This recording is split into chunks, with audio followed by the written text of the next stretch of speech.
everyone. Welcome to day 2 of Eightfold's Cultivate. I'm thrilled to be here moderating this panel of experts on creating an agile workforce strategy. One theme I've been hearing over and over again at this event in conversations and in different sessions is around embracing change, innovation, and finding a better way. And if you think about the past 3 years with the pandemic and the labor shortage and all of the change and economic uncertainty that we're facing today, we know that's what has worked in the past will no longer work today. We have to think about flexibility. We have to think about creating an agile workforce strategy using skills and the power of AI. So we are very fortunate today because we are joined by 3 experts from 3 amazing organizations who have been doing this work. They're at the forefront of change, they're thinking about agile workforce strategies, and they're gonna share the lessons that they've learned. So I'm gonna ask each of our panelists to introduce themselves and to share why creating an agile workforce strategy is so important today. So Centressa, we're gonna start with you. Excellent. So very great to kind of be here. I'm really excited. And if I don't feel enough energy, I will sing upon you. So just kind of know that. So maybe before I get started, there are 2 lenses through which I'll probably be sharing my perspectives today when I think about what we're doing at EY and our focus around building a better working world, which is our overarching purpose. So one, I serve as our America Skills Foundry leader, and we're going to be talking a little bit more about that and the journey that we've been on. So that's one lens. The other lens is through my global people consulting role as it relates to energy. So I have that hard wiring towards the industry and what are the business shifts that Josh was talking about that's really forcing a lot of this skills change. So why is this so important right now?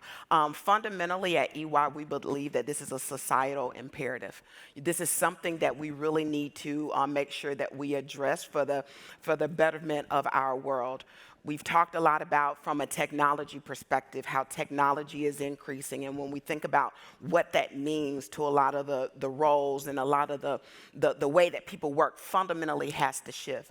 Then even as Josh was talking about, we have a decrease that we're actually seeing in terms of the workforce, in terms of not only just kind of the shortage, but even when you think about just fundamentally some of the shifts that we're even seeing in the market and the demand for new skills is an imperative for today. So to me, that's kind of the why now. And then again, I'll be sharing a little bit more through the lens of like the industry and kind of skills foundry of how we take things forward. I love it. So not optional. We have to be able to think about an agile workforce strategy for the future, and it's not an option any longer. Not an option. Scott, what about you? Can you share a little bit about your background and then also, why you think this is such an important topic? Sure. My name is Scott Sumner. I work at the Defense Innovation Unit. We sit between the Department of Defense and the technology community to try and accelerate the adoption of commercial technology into the Department of Defense. So even though I'm here representing the Pentagon, nothing I have to say will be classified. I won't have to swear anyone to secrecy. When the Department of Defense has technology needs, they can bring them to DIU, where I work. And we can investigate, is the commercial world already working on this problem? Is there a commercial solution that's out there? If so, we can do a public solicitation. We run a competition and select companies to bring this new technology, in this case, AI-based talent management, into the Department of Defense. We do prototypes and then transition them to production with the goal of making the department more agile and efficient and getting much more sophisticated tools in the hands of the American warfighter. So there is no more fragmented, disjointed workforce on the planet than the Department of Defense and all of our men and women in uniform. They are all very dedicated, and you should be thanking the people that you know in uniform every single day for what they do. But the department has just as many challenges about technology as the rest of the commercial world. We are trying to accelerate the adoption of these sophisticated tools into what the Pentagon can do, just like everyone else. So. Yeah, it's amazing to me in our first conversation just hearing about the change and the innovation. When you typically think of the Department of Defense, you don't think innovation. And the work you're doing with this agile workforce strategy is... We will drag them kicking, we will drag them screaming into the 21st century. Excellent. Andrea, what about from your perspective with the work that you do at Eightfold and what you see from customers and clients? Why is this such an important topic? Yeah, so I have probably two lenses I bring to this discussion. One is I've been with Eightfold the past 2 years, and prior to that, I worked at American Express for 25 years, and I led a transformation that included the implementation of Eightfold. And now I spend my time probably talking to 10 or 15 leaders these days every week about how AI plays a role in their transformation.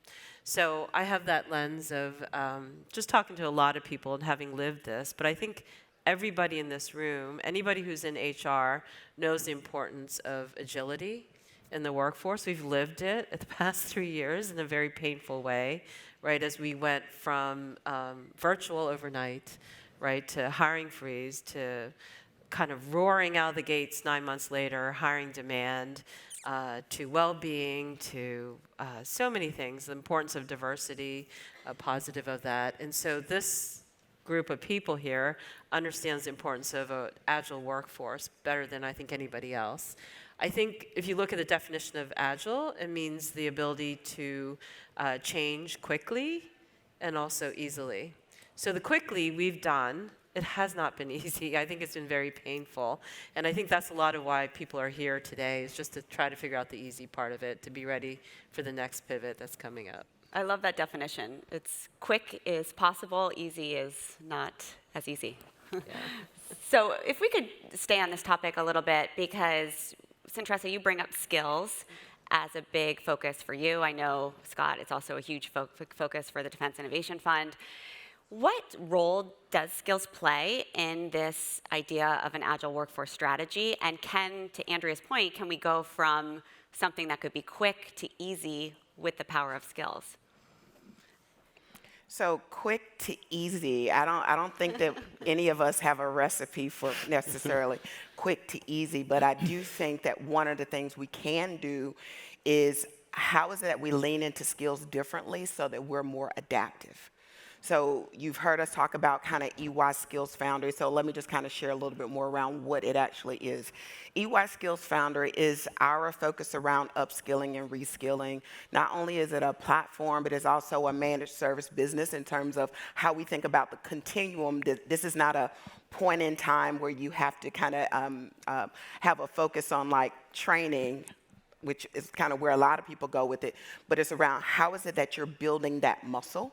Because we know that, and we were having this conversation actually earlier with some of my colleagues at breakfast, that the life of technical skills are, whereas you could have a skill for like 5 to 7 years and then reskill maybe even longer, that life is getting shorter. So not only do we have to lean into those kind of technical skills, but I think we also have to lean into some of those adaptive skills that are important. So again, coming back to EY Skills Foundry, it's around not only the upskilling and reskilling, but how's it we're building that adaptive kind of muscle as it relates to the workforce.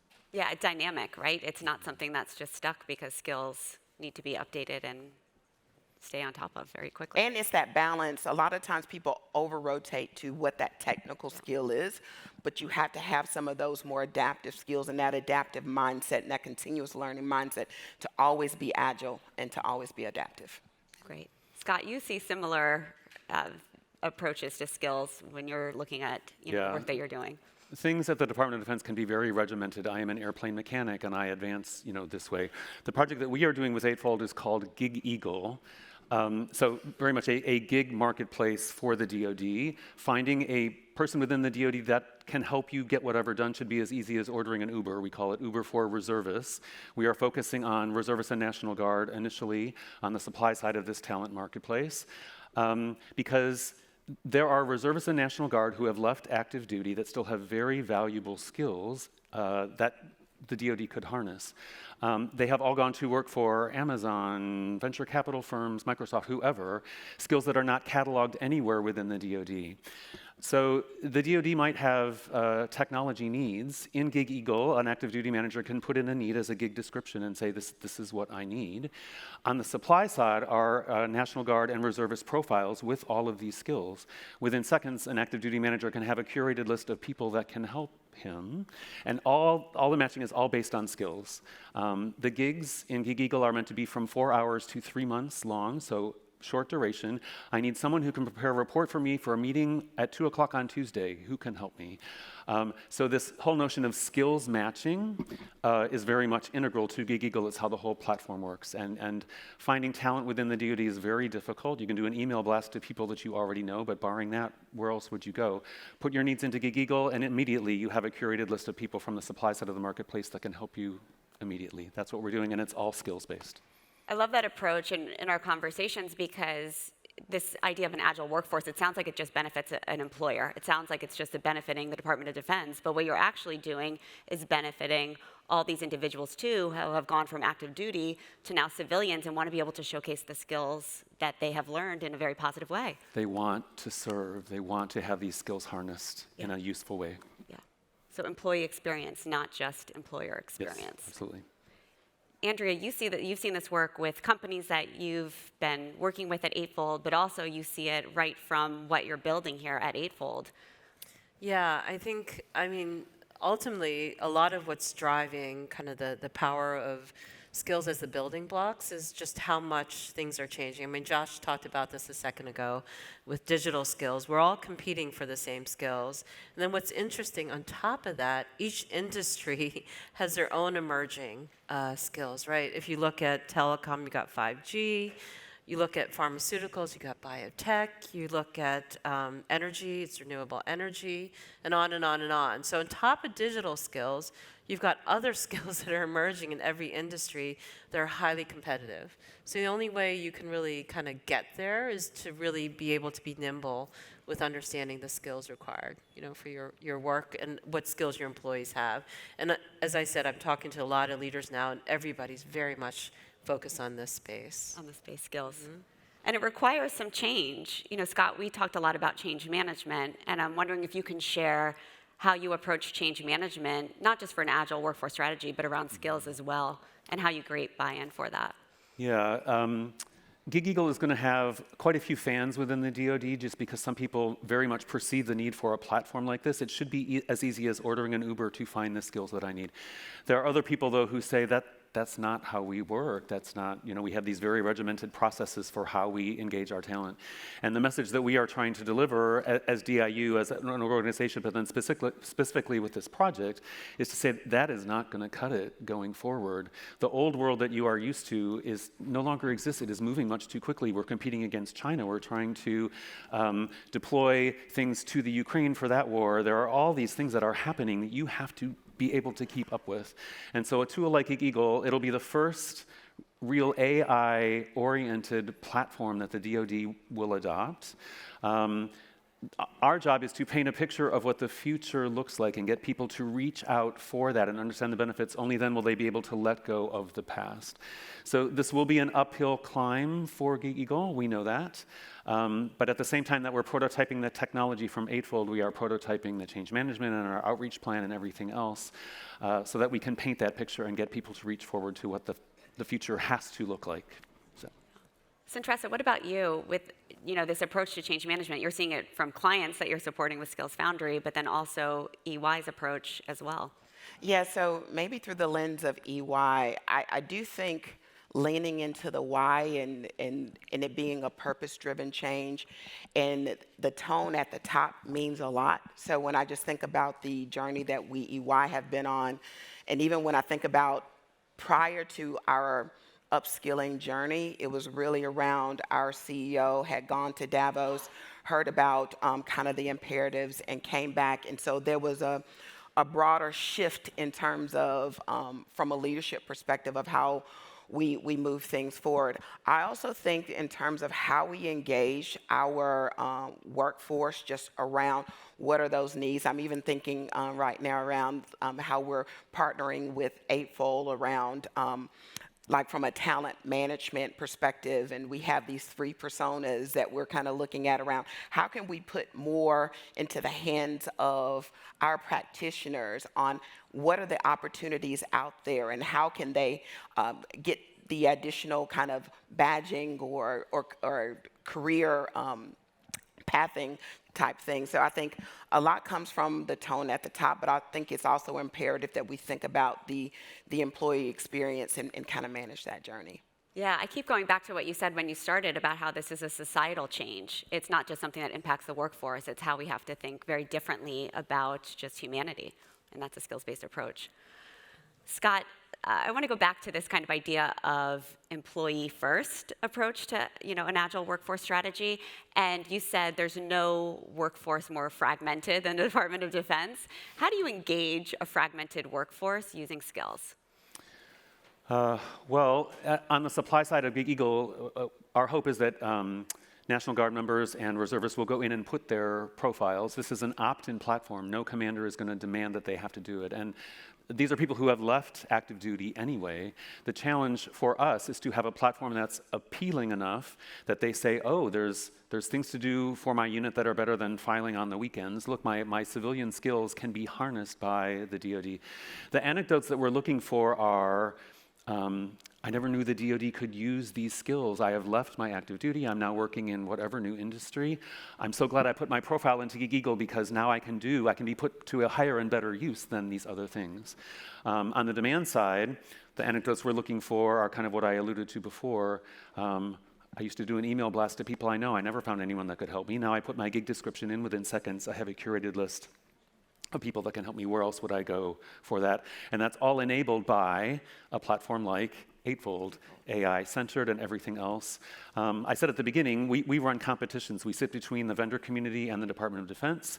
We do a public solicitation. We do a competition of who is the company best suited to solve this problem. That's what we did with Gig Eagle, and Eightfold was the company that won the award because of all the capabilities that they provide that you're all hearing about while you're here.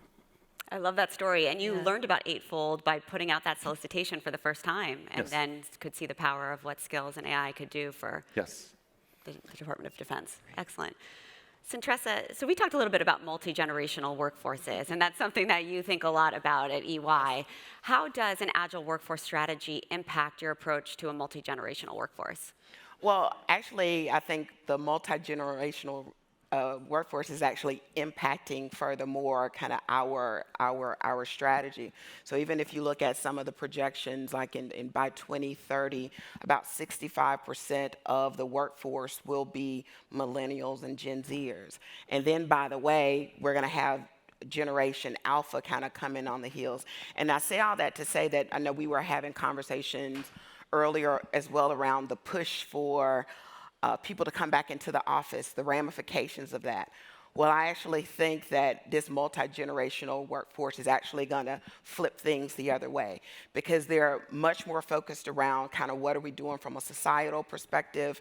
They definitely value their time in a differentiated way, and they're digital savvy, and they're looking for some more of those kind of digital experiences. So when we were even talking about something like our talent kind of marketplace, and people having an availability to actually see where is it that I can be deployed, even within the EY, that's actually helping to meet one of the demands that we actually see coming from our multi-generational pool of resources and our Gen Zers as well.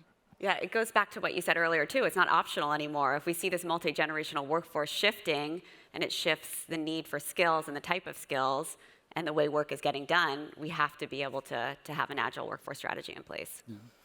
And the 4 R's that Josh mentioned, the DoD has problems with all 4 of those as well. You read articles about retention issues within the DoD, the inability to attract people, and all of this upskilling and reskilling. The DoD is trying to do all of that as well. So all of these commercial challenges that Josh mentioned are all being faced by the DoD as well. Yeah, it's a lot of pressure in a short period of time. Yeah. Andrea, you talk a lot about skills and how that's impacting just our future of work. What are some examples that you can provide about how companies are using a skills-based approach to be able to support their agile workforce strategy? Yeah, well, I love hearing your stories, to hear all this in action, really important work. You know, I was talking about kind of the competition for skills, and then now I think as I talk to leaders, what they're seeing is there's also economic uncertainty, and so they're constrained in terms of being able to add new resources. And so people are really starting to figure out, okay, I really need to make sure that my human capital is really productivity, the people that I have. And so what's happening is they're trying to understand what skills do I have, with the help of Eightfold, trying to understand what skills do I need.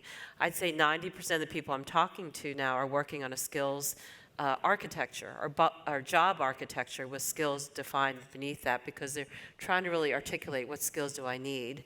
And then they need to look at their workforce and understand, how do I upskill my workforce? The power of what Eightfold brings is they allow you to see where in the organization can you focus to do this successfully, right? So rather than just pushing out training that you're hoping people will take, you're actually able to understand, are there roles that are starting to decline that have really high overlap with roles that are rising? And I can give you a specific example. You can take a look, for example, at like a system administrator we see as a declining role. And you can see that a cloud engineer, I think we all are aware, is definitely a growing role. And we actually see there's a lot of overlap between these two roles. As a matter of fact, if a systems administrator were to take training for cloud expertise with Java, and agile methodologies actually is the other. If they can learn those skills, then they can actually pretty successfully transition into a cloud engineer. So that's a great way for organizations to understand, where can I focus on my upskilling? And we also have something we call adjacent skills. I think many people here already know this if you're a customer. We have the ability, because we have such a depth of information, to know what skills individuals have before they learn another skill successfully. So we actually can predict that someone is going to be able to learn a skill pretty easily and successfully. Meaning, as an example, if you, right now Java is a really high demand programming language. If you see that someone has R or C++, their likelihood of being able to pick up Java is quite easy. And so your ability to kind of focus on, where in the organization can I find individuals that can learn a new skill, helps you really upskill successfully. And that's what we're seeing a lot of our customers really focused on. And just to springboard off of that for Yeah. a second, we're going to be dashboarding a lot of data within the Gig Eagle platform. Things like, how long does it take to fill a gig? What skills are in demand? What needs are not being met, et cetera, et cetera. We haven't even opened the platform yet. We will in a couple months. But already people are licking their chops. Oh, this data is going to be very valuable about what skills are in demand. Where am I lacking? Whatever. And so already people are starting to ask, where will I be able to suck that data in so that I can analyze and figure out what my organization lacks? So people are already anticipating the need to analyze the data that Gig Eagle will be generating specifically for that purpose. Yeah, and if you don't mind, I Yeah, just want to please. kind of further piggyback on the eightfold kind of focus here, because even when I think about our EY Skills Foundry platform, and we have kind of the map, develop, move, that inference assessment is just so very critical to actually understanding kind of what that gap is. And that's what a lot of organizations are missing, versus going straight to kind of the training component. And then, of course, kind of with that redeployment. But one of the other things that we're starting to fold into this, and it actually ties back to something that Josh was talking about as it relates to pay, is thinking about, what is the employee value proposition that you need to also wrap around when you start thinking about how a person can kind of shift from kind of this one particular role to another based off of those skill adjacencies. Yeah, and I think all of these examples are just reinforcing this quick and easy conversation, because it's very quick to get on board with skills and know how important it is. But if we have the right technology in place and that this power of AI, we're able to actually execute and not get stuck on the training or not get stuck on the strategy piece of it. Scott, we talked a lot about evaluating providers, and you went through this solicitation and you found Eightfold, but there are so many AI providers out there that are doing many different things with many different messages, and some are not ethical AI. How did you go about evaluating AI providers, and what is the criteria that you use to make sure that it's really responsible AI? Yeah. Buzzwords are kind of a two-edged sword, and AI is very much that. And there are already, as young as AI is, there are already tons of examples of poor uses of AI, and the press loves to, jump on the bandwagon of that all the time. The Department of Defense has a whole framework for ethical uses of artificial intelligence, and in the public solicitation that we made, we said solution must adhere to DoD AI principles. In the AI/ML portfolio, which is where I work at DIU, we have a whole responsible AI initiative, RAI. There's a series of worksheets that have to be gone through. We have to do API-level testing of the models that are in use, in this case, matching models, to make sure that they're all operating correctly. And so from the get-go, we said whatever solution we pick is going to have to adhere to this. So Eightfold would not have been chosen had they not walk the walk and talk the talk. In the time that we have been working with them, like I said, we have yet to open the platform, but they have been working with us on filling out these worksheets, making sure that the questions that we ask have good answers, doing API-level testing of the matching models. Does it all bear out, et cetera, et cetera. The press release that we never want to read is Gig Eagle shut down because models were shown to be biased or whatever. We never want to read that press release, and therefore that's why it was baked in from the get-go. Excellent. So we are almost at time. This panel went very quickly. I'm going to ask each of our panelists to provide one lesson learned as you kind of went through your agile workforce strategy, embracing skills. What is one lesson learned that you would like to share with the audience? Centressa, we'll start with you. Oh, so the one lesson learned, I do think especially a lot of times as HR leaders, we get this kind of peg. I think leaning into what is it that we're trying to achieve from a business perspective, always link back the upskilling and reskill agenda to the strategic business goals of an organization, because I think that will help facilitate greater conversation. So that would be kind of the one piece of advice that I would give. Yeah, to link what you're doing right to the business, find ROI there, and you'll be able to get support easier. Excellent. Scott, what about you? I would say AI as a technology is still emerging. It is a sledgehammer. It's a very powerful tool that we are unleashing. All the things that Josh had to say, about the cautions that are being voiced in the marketplace are warranted. So with a very powerful tool comes very big responsibility, how you go about this. And especially in the HR arena, you're affecting people's careers, people's lives. You're increasing the potential for where they could go, but it has to be done in a very responsible way. And so unleashing all of this is very exciting. That's where we're all here, and we're all excited about where AI can take HR as a field. But how you go about it and just taking the care to realize the people's lives that you are affecting is part and parcel of what you are doing. So be careful when you're evaluating providers. Really think about responsible AI, and you did it. You put together a strategy for evaluating providers that. Yeah, we have a whole framework behind. that we use. Yeah, yes, absolutely. Andrea, what about you? What lesson learned would you give to our audience? I totally agree. I mean, having implemented it successfully, I think it's, so for everybody here, it's just an amazing legacy to leave, for your organization, because you're really pulling your organization forward. And I think the group of people we have here are the innovators, right? And I'm talking to a lot of people. I'm hearing that you're really enjoying kind of hearing from others. It's not easy to bring your organization along and pull them forward. But I'd say it's worth it. I think it's just such an important, thing to help your organization understand and get to. The implementation, the change management, all of that has to happen. I think there's a great network of people here. Just continue to lean into them, learn from their experiences, and hopefully energize each other to go through this journey, because I think it was really worth it to do and help your organizations get there, get ready for the future. I love that advice. I think HR is such an amazing profession because people share their experiences, and it's an amazing industry to be part of because people love to network. So embrace change. Skills is not optional. Agile workforce strategies are not optional. This is the future. We have to think about responsible AI and evaluating providers based on that criteria, and then be a champion for AI and skills within your own organization. So thank you to our panelists, and thank you all for attending.